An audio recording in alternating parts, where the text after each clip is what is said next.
this year I brought my motorcycle like in I don't remember, March or April. It was way before May though, and it was cold. Oh god damn, it was cold. I rode to Dalarna and it was -degrees and snowing when I woke up. But then I was at the hotel, so I was like lollygagging until I was kicked out and had to ride, and it was still -degrees, so it was a little bit of ice on the road. You just had to be careful. And I learned a lot. I have learned a lot about my own physical, like how much I can endure of cold, and I know my limits now. So if I go on a long ride and I can feel like, oh, I got about 1 hour left of riding in me, then I need to stop. Or like I got if I got like a 500 kilometers of riding left until I'm at my destination, I know that, oh, I will make it, or I need to stay somewhere on the road. And I learned that the hard way, going from Gothenburg to where I live in the northern, well, in the central part of Sweden. I don't like calling it the northern, but it's still considered the northern by people in the south, by people in the more northern part of Sweden. They are not considering this part to be a part of the northern Sweden. I don't really care. I think I live in the central Sweden, but if you say central Sweden to a Swede, they think you live in Stockholm, which is not central. It's the southeastern. Well, it's not south like Skåne. It's more like between here. Oh, it's confusing. But I live in the part called Norrland, which covers 1/3 of Sweden. Almost 1/3, maybe 1/3, I'm not completely sure. A little bit more than half. So I live in the southern Norrland, central Sweden, but still considered in the north. Because in Norrland there aren't that much people. There are only like 4 or 5 big cities, and those cities are not big if you compare it to the southern Sweden, where the big cities are, where like most of the people live. I think it's like 1/10 of every Swede lives in Norrland, if even that, maybe a little bit more, I'm not sure. And most of them live in the southern part of Norrland, not in the northern part, but in the southern, like central to southern Norrland is like most of them. So north of like Umeå there aren't a lot of people, which is like, it's kind of, I mean, I like living in a small town. I live in one of Norrland's bigger cities, not the biggest, I think, bigger cities, and I really enjoy it. I mean, it's I got all the conveniences I need. I like the weather, even though it's cold during winter. I can't ride motorcycles as much as I want to. I do enjoy the winter. I do enjoy the mountains. Southern Sweden doesn't have that much of a mountains that we have here. If it's gonna be underwater in 50 years, it means it's gonna be unlivable in like 20. And if you buy like a house, if you're in your, like, say you're in your 40s, 30s, 40s, I don't really know when people are buying houses. In southern Sweden, people are buying houses later than here, because here they are cheaper, even though they're still super expensive, in my opinion. And if you buy a house when you're 40, at least I hope you expect to get to like 80, maybe 75, 80. So that's like 35, 40 years. So if you buy a house, be sure you can live there for at least 30 years, or else is it worth it? Oh, this road is very beautiful. I do wish they could cut down some of the trees so you can experience the landscape.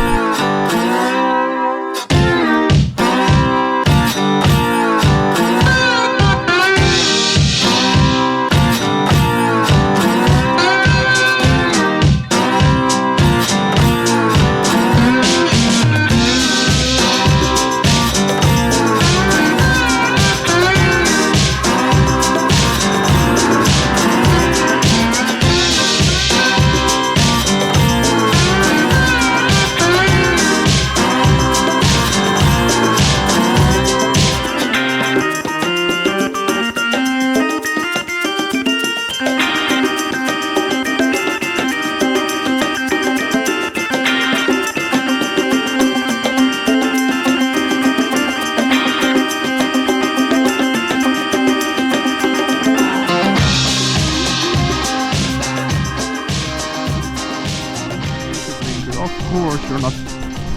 Okay, I thought that was a valid reason. Maybe I should go. No. Hyundai. And I have always thought about filming this road before, because I like this road. I like these kind of roads. I don't really like those narrow gravel roads with like a lot of grass and a lot of bumps and where it doesn't. I like these wide gravel roads where there isn't any traffic. The only thing you have to worry about is like some moose or deer or something running out on the road, which doesn't happen that often. I know that people from the city, when there are Swedish people from the city and like tourists, they think that as soon as you get into these kind of roads that you will see mooses, you will see bears, you will see deers, you will see like hawks flying everywhere, and that is not true. Mostly the animals doesn't really like these kind of like these open fields for obvious reasons, because they are more exposed. Like if you are a moose, you need to watch out for like predators. Like we have wolves in Sweden, not that many wolves in this part of Sweden, but they do come here sometimes. We have bears, we have human hunters, and if the moose is standing on this road, then they are exposed. The predator has the camouflage, and the moose or the deer are exposed, which is not nice. But sometimes they do cross the roads. That's when you need to be careful. And don't honk your horn when you see a moose going on the road, or like reindeers or anything. Just slow down and pass them. If you honk your if they are running on the road, they are crossing the road. You can expect them to cross the road. They are crossing the road. So you should just, if you know that they are crossing the road, I understand if you get panic, but just slow down. Don't honk your horn. If you honk your horn, you will stress the animal, and they can run right towards you because they are like, oh my god, there's someone there that is making a loud scary noise. Let's run in another direction, like, or back, and like running next to the road, which is not that good for you.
There's a video, maybe I put it in the description,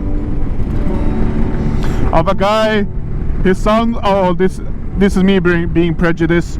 But he sounds like he's from the southern part of Sweden, and everyone from this part of Sweden hates people from the southern Sweden because they don't know how to behave in like the forests and in nature in general. They leave a lot of trash, and they are starting fires on the mountains and rocks and like in forests, and they can start fucking wildfires and everything.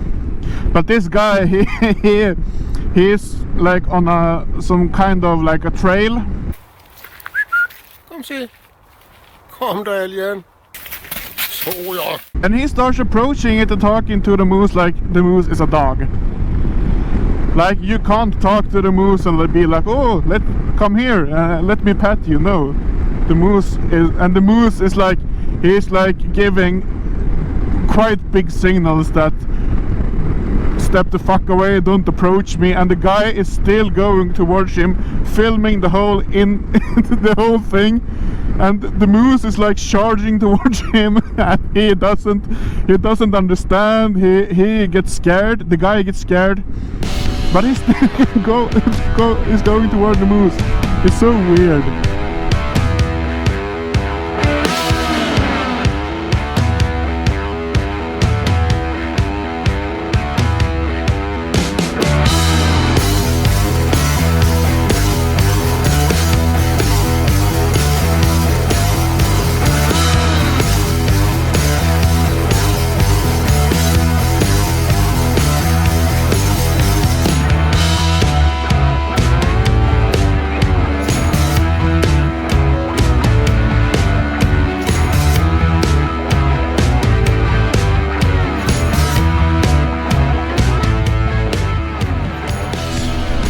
Are a little bit confusing, just like this rider. What the fuck are you doing?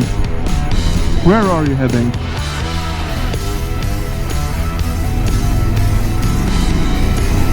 You fucking stupid old man. Sorry. I do hate people who are going on a road who doesn't pay attention to when people are approaching them. If you want to ride slowly on a road like this, you can do it, but just be aware that someone is approaching you.